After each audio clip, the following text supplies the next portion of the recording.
dia antsoina ny baraoan'ny firaisan'ny samana fikambanana ivoly miaraka amin'ny mpiandraikitra sy mpampianatra dokotira ny alahady izao na ny fidirana voalohany dia mivelatra ho tsy mpandeha fanasana tompo fanasana masina amin'tia maraina tia mbola miantsana ny tompo araka ny temanao izay manatona dia ahoana tsy mba ho laviko mihitsy dia tapitelo raha n'Andriamanitra gandantsika izany a ny voalohan'ny komite ny efa dia mbaroapolo taona mba ambay anjara firenena isoan'Andriamanitra ny voninahitra.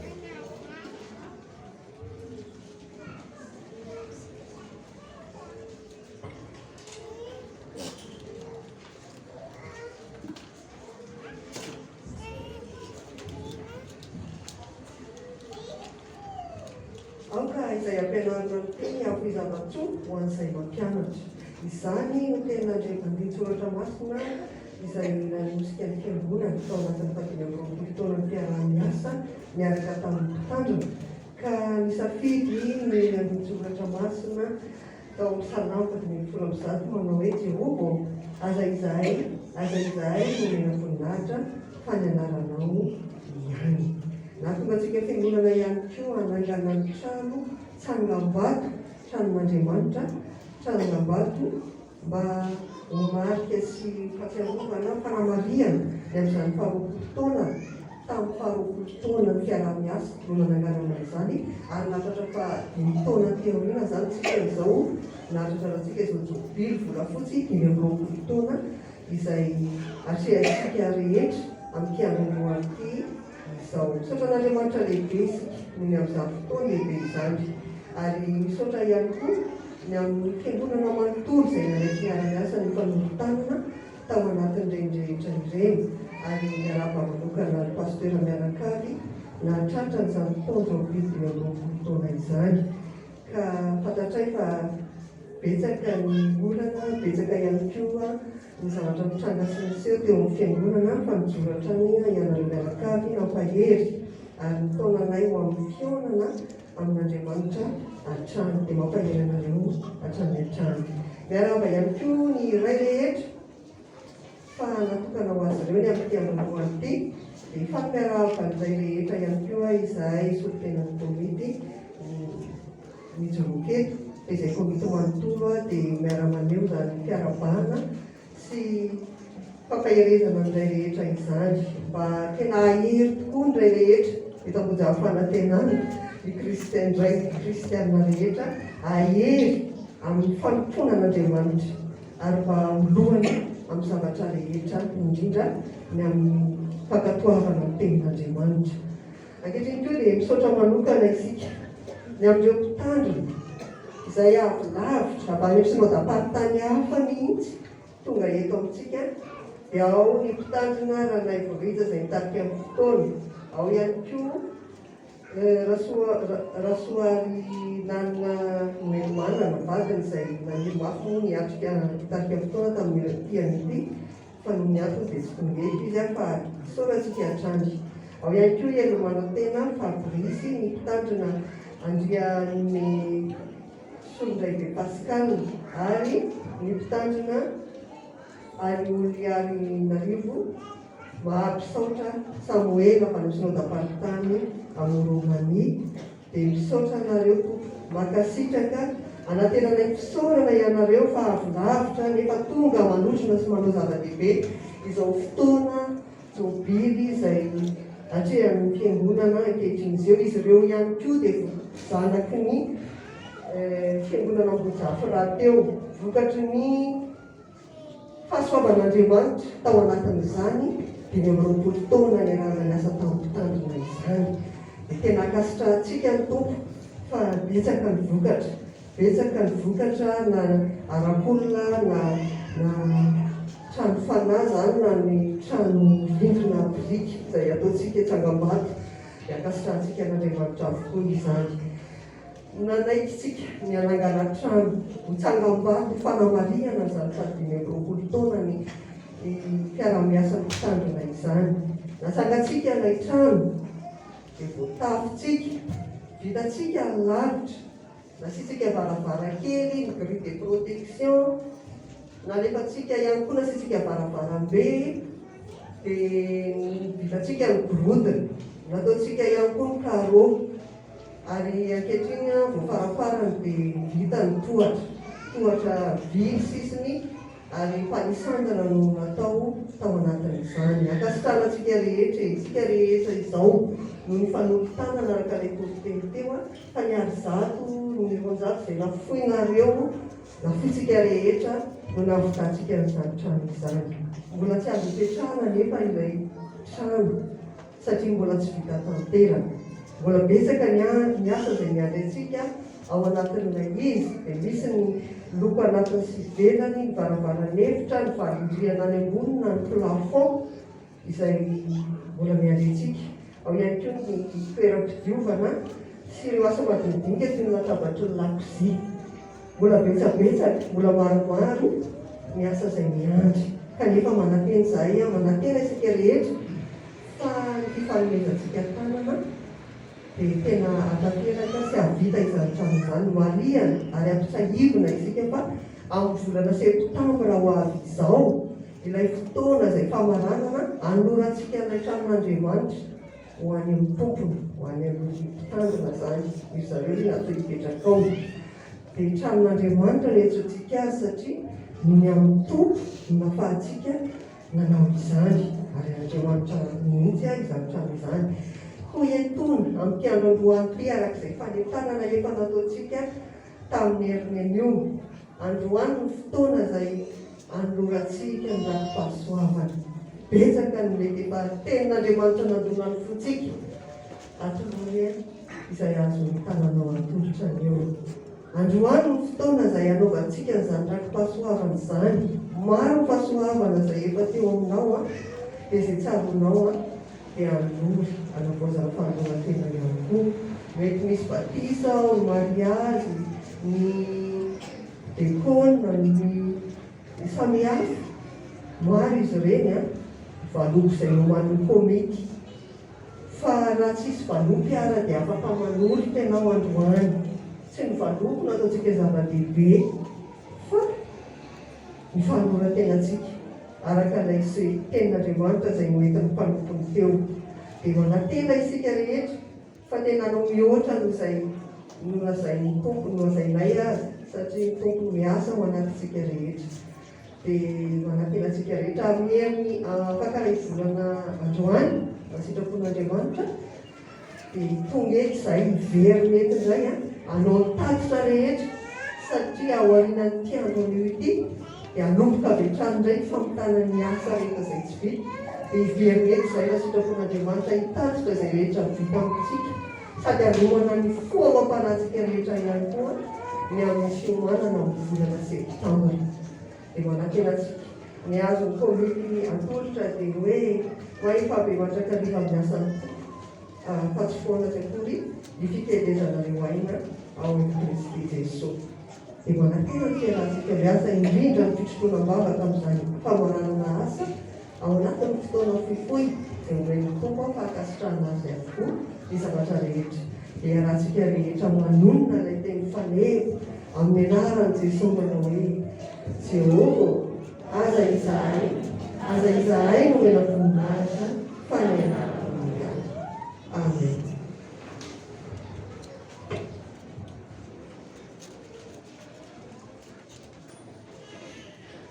Arak'izany rehefa afaka malala amin'ny tompo dia anatanteraka ratim-pahasoavantsika amin'ny fahakarantsika indrindra izao jobily izao.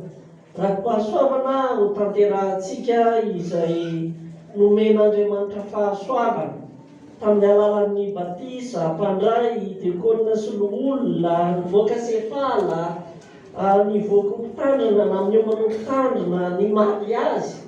Mariky ny fiaraha-miasan'Andriamanitra teto amin'ny fiangonana ny ombonana tamin'ny mpitandrina. Hitsangana isika izay manandrify an'izany ry havako, ary ao anatin'izay no anaovantsika ny hira fahatelo amby dimampolo amin'ny firana fanampiny. Dia ao ambonin'ireo ray aman-dreny dekona eny am-pitsanganantsika no manolotra izany rakitra izany. Dia ry havako hira fahatelo amby dimampolo ny andininy voalohany ihany dia ao ambony ray aman-dreny dekona ho antsika rehetra izay mitsangana ny rakim-pahasoavana arak'izany.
Entanisika indray anjara ihany koa amin'ity fandarana vokely ity fa sady mari-pahatsiarovana izany namana.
Endriamana anoto izao rakim-pahasoavana izao atsika dia ariky hitsangana ho anao izay nanoto anao ilay rakitra teo anao dia tsy afaka nanoto fa amin'iny fa hita ny tompo da nafonao hoe maty aminy e nefa tondray tsy androany le fotoana zay ny tenao Jesosy dia tsika hiaraka hivavaka hiavana reraky aiza nandanitra indreto izahay mijoro eo anatrehanao vavolombelon'ny fitiavana andreo vavolombelon'ny famindram-ponao e satria dia afaka ny sitraka izany hoe fahasoavana vaminao zany fa iza tokoa izahay olombelon'Andriamanitra no fitsarovanao fa noho ny fitiavanao reriany noho ny safidinao dia afaka ny sitraka izay ireo ariana marobe ao aminao Jesosy Kristy Tompo ireo fahasoavana maro izay tsy haitany saina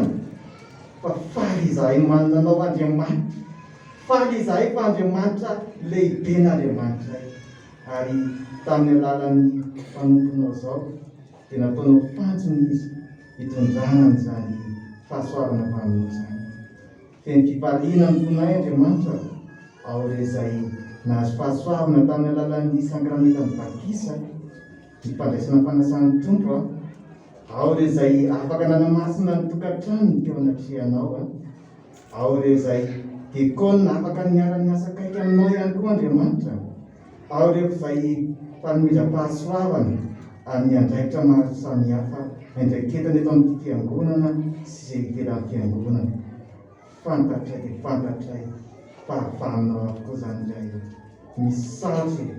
misaotra tompo fa faly izahay nomenao mpitandrina endry nomenao mpitandrina afaka mba hoe nitaizany nizarana finoa nikolokoloana izany tananafinay tsiraray azy any misaotra tompo tena mpakasitrahany izahay satria fantatray fa avaminao ny zavatra rehetra ka raisy ny aza amboninahitra ho aminao lery any le avindrindra aminarina Jesosy Kristy nanaovana mivavaka.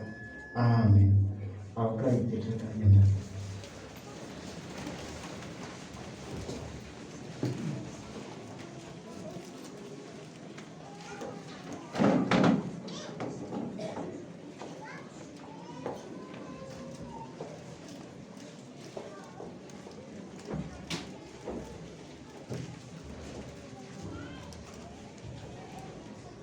Dia mitavina rehefa manamiaramanantsika rehetra mahatratra izao tonjobidy fiangonantsika izao. Tsy ho anay irery moa izany fa ho antsika fiangonana manontolo satria noho ny famoron'Andriamanitra ny fitiavany sy ny famarinany dia afaka niarany azy sika nandritra an'izay 10 taona izay. Efa lavo izay a? Efa lavalava ihany izay. Dia isaorantsika mitono satria taonan'izay tika ny fampitaiza. Ary izay vitantsika moa arak'izay irateo izay kely vitantsika dia voninahitry ny tompo hoe ary hointsika fa efa natao tamin'ny fitiavana toa eny a dia ho an'Andriamanitra irery ny voninahitra. Ny tenin'Andriamanitra izay ao am-ponay nimbolanay tamin'ny Paoly Apôstôly dia ilay Efesiana toko voalohany andininy fahatelo hatramin'ny fahaenina dia vakiana amin'ny vakiko amin'ny anaran'ny izany manao hoe isaorana ny Andriamanitra rain' Jesosy Kristy tompontsika izay nitahy amintsika tao amin'ny Kristy amin'ny fitahim-panahy rehetra any an-danitra araka ny fidiarany amintsika tao aminy fony tsy mbola aro ny fanorenao izao tontolo izao mba ho masina sady tsy misy tsiny eo anatrehany isika. Rehefa mitendreny raha teo amin'ny fitiavana isika mba ho azy amin'ny fananganananaka amin'ny anaran'i Jesosy Kristy araka izay ankasitrahany fony ny fiderana ny voninahitry ny fahasoavany izay nanasoavany antsika amin'ny maraim-poana ao amin'ny magarana. Dia izany no tolotra ty amponay ho an'Andriamanitra ary ho anareo ihany koa ho antsika rehetra mpianakavin'ny finoana dia isaorana anareo ny amin'ny fitezana ho ratsakanan'Andriamanitra miasa koa tamiteraka izay kinasa ny amin'izay nanamboarantsika ny tranon'Andriamanitra hipetrahany mpitandrina fa tsara dia tsara ny menareo anay dia nareo koa moa hoe hoanao zavatra ratsy fa tsara satria ho voninahitra izy voninahitry'Andriamanitra tsara dia tsara ny menareo tsy anay ihany koa izany fa tsika rehetra ary dia afaka mijery an'izany tsika afaka mitsidika an'izany tsika malalaka aiza moa le izy ny ambomarina dia malalaka ao antsika izany rehetrarehetra izany fa ny izay ataontsika dia voninahitra ny tompo ary dia maniry ao vitantsika koa ty tranon'Andriamanitra ty hoe koa ny tena tranon'Andriamanitra hivezivezentsika rehetra izany trano koa mirina ka tsy le trano vatana ihany koa fa itsika rehetra dia tena aritra amin'ny finoana ka raha hoavy eny amin'Andriamanitra ny tompo dia lasany eo daholo tsika rehetrarehetra miombona hatrany an-trano fa izany no tena fifalianay koa ho anareo rehetra tery izany tompo amin'ny finoana. Dia raha vao manokana ny raim-pianakaviana efa teo moa izany mivavaka ho an'ny raim-pianakaviana fa ny tenin'Andriamanitra omena ny raim-pianakaviana rehetra angatany ianareo hitsangana. Dia ataontsika ny raha-paraka raiky amin'ny telopolo sy fitonjato solom-bavaka ho anareo iny ireo voatonoko ity teny ity iny ilay nangatany alantsika ateo tamin'ny rakisorany ny fatratra raha mitolonady sarotra dia mampikita tsy irery ombanao dia so mahery fa alohan'izany aloha dia misamanty fahavalon'olonzato ndeo vakitsika andao ary tsika tsy raim-pianakaviana izany tenin'io mamaky azy ho an'zareo izay mitsangana rehetrarehetra ireo tsika zanaka vady aman-dranaka izany satria tsika mafy amin'ny anaran'ny tompo manao hoe sambatra izay rehetra matahotra an' Jehovah izay mandeha amin'ny lalany. Fa ho anao tokoa ny asa amin'ny tananao, sambatra sady ambininy ianao ataovy mafy. Ny vadinao dia tahaka ny voaloboka mahavokatra ao anatin'ny tranonao. Ny zanakao dia tahaka ny zanak'oliva manodidina ny latabatrao. Iny fa toy izany mitahina izay lehilahy matahotra an' Jehovah. Hitahinao avy amin'ny zina le Jehovah, ary fanehika ny fahasoavan'i Jerosalema ny ianao amin'ny andro rehetra iainanao. Eny ahitany zafinao anenao fiadanana reo amin'ny Israely. Amen. Ndao ary ataontsika izay solony mivavaka toy ny valaka teo izany ho an'ilay fianakaviana sy ho an'izay mangataka azy raika ny telopolo sy fitonjato raha mitolona atsao.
Ny fanasan'ny tompo ry havana izay manambara ny fanatrian'ny tompo sy ny fahasoavan'Andriamanitra amin'ny fomba hita maso sy azo trapaitana.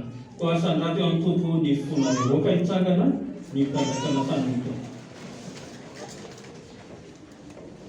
Ianareo rehetra izay mangetaheta makanesa amin'ny rano, ary ianareo izay tsy manam-bola avia mividi ka homana. Eny avia mividi ty vaisoron'olo nefa tsy am-bola na amin'ny-karena. Nahoana ianareo no mandamy vola amin'izay tsy haniny, ary ny vokatsy ny fisasaranareo amin'izay tsy mahavola. Mihainoa dia mihainoa ka andro izay tsara, dia aoka hiravoravo amin'ny mataviny ny fanahinareo. Amen. Zavasika ry havana. Fantatsay fa tompony tompo sy mpanjaka ny mpanjaka ianao Jesosy Kristy mpamondrana eo. Anao avokoa ny fahefana rehetra any an-davitra sy ety ambonin'ny tany. Midera sy mankalaza ary manome voninahitra anao isan'andro isan'andro.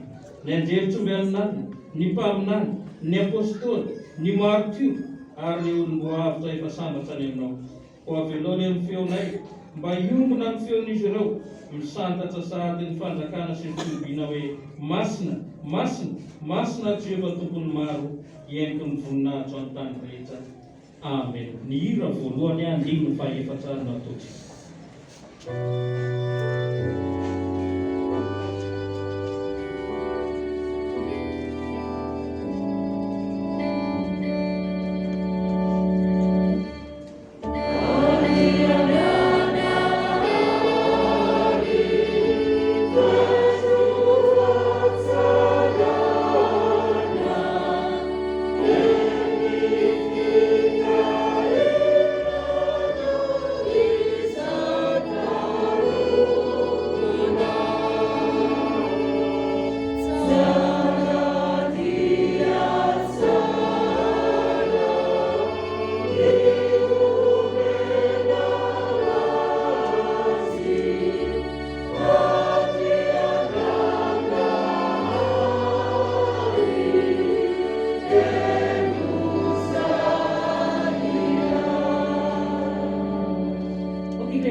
Jesosy tompo riavana tamin'ny alina izay nanadiana azy dia nandray mofo.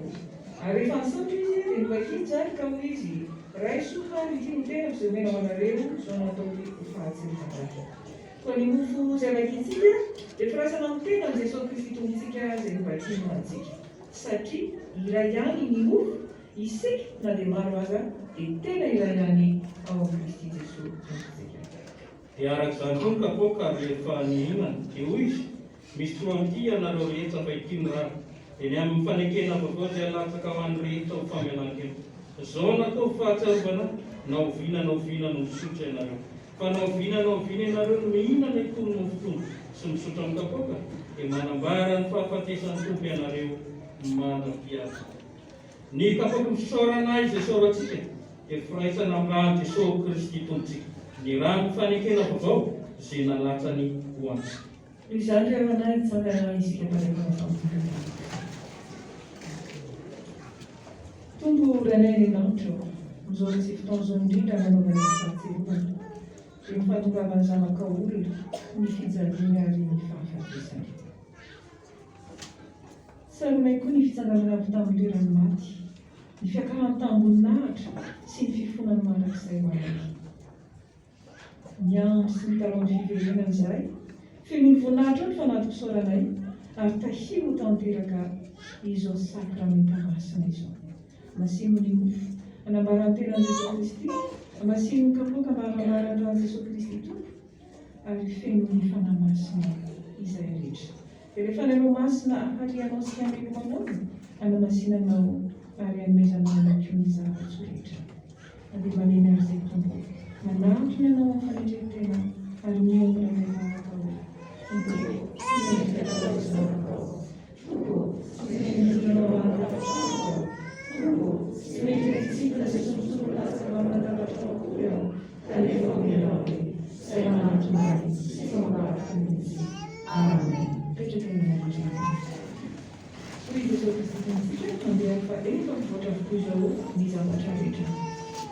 Ny firana fanampiny faharoa milatsika ny fizarana ny mofo sy ny kapoaka.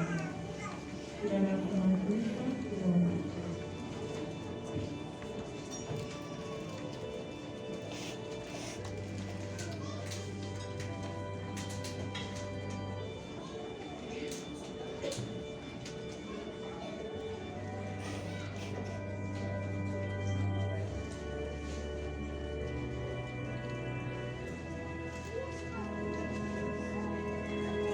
Itu kezaroan fiangonana mitsangana ny fiangonana ny fanefana tompo izao.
Jesosy Kristy tompo aminao.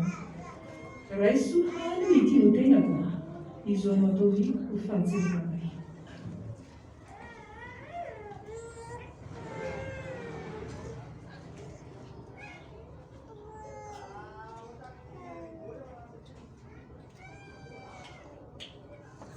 Amen. Hoy Jesosy Kristy, sotonareo rehetra ity fa ity ny raha eny amin'ny fanekena vaovao izay alatrako any maro famenan-kely. Izao ny atao fahatsiarovana naovinanao misotro ianareo.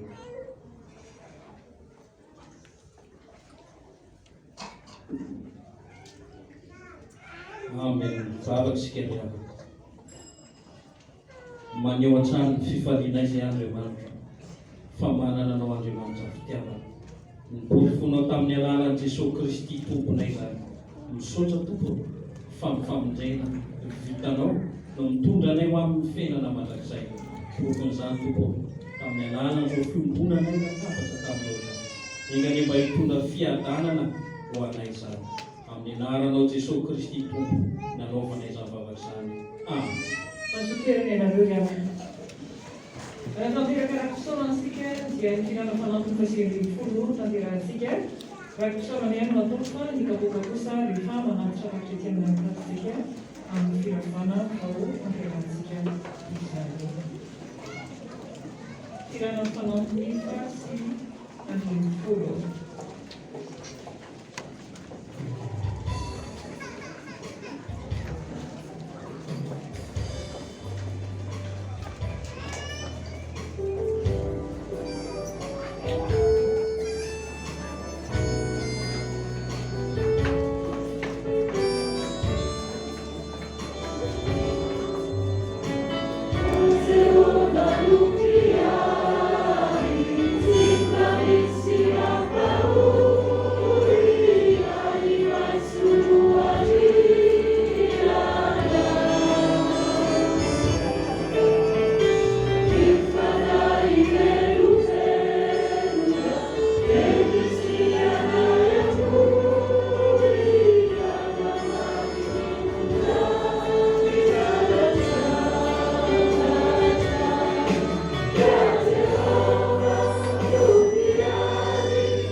antsika ry havana izay avy niombona nakabatra tamin'ny tombo mitsangana indray miafatra. Ao aorian'ny afatra dia mitsangana daholo ny fiangonana mandray ny fisodrano. Izao ary ny afatra ho antsika izay avy niombona latabatra tamin'ny tompo manao hoe ho amin'izany mangataka aminareo ary rahalahy noho ny famindram-pon'Andriamanitra mba hatorytareo ny tenanareo fanatitra velona masina sitraka-Andriamanitra dia fanompompanahy mety ataonareo izany. Raisoary ny havana ny fisodrano izay hotononina ho anareo amin'ny anaran'i Jesosy Kristy manao hoe ary Andriamanitra ny fanantenanany amenanareo amin'ny fifaliana sy ny fiadanana rehetra amin'ny finoanareo mba hitombonareo amin'ny fanantenana no ny herin'ny fanahy masina. Amen.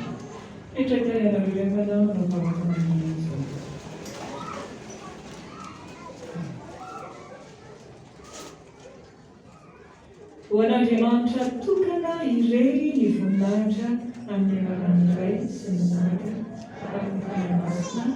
Amen. Dia mandehana ny fameren'Andriamanitra rehefa malala araka ny fanalian'ny diakonina no hanampanderantsika ny fivoahana itony izao tranon'Andriamanitra izao. Aleo atao tanteraheta amin'ny ankeo ihany mba tsy hisy fandevo izany ny fivoahantsika eto.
fena niarana asa tamin'ny foenao nasionao miary avy ny voninahitra eo teo amin'ny fiainana tsirairay avy.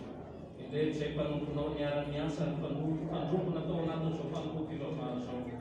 Raha misy ny bery sy lazara ny voninahitra dia ho anao Andriamanitra tsirairay avy.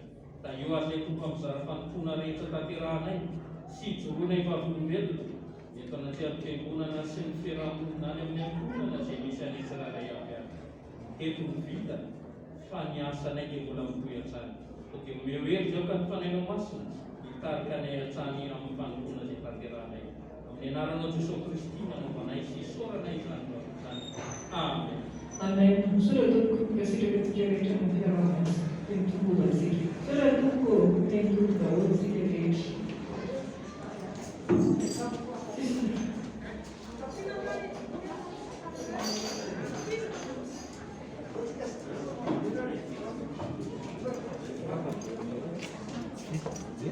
Estou morrendo.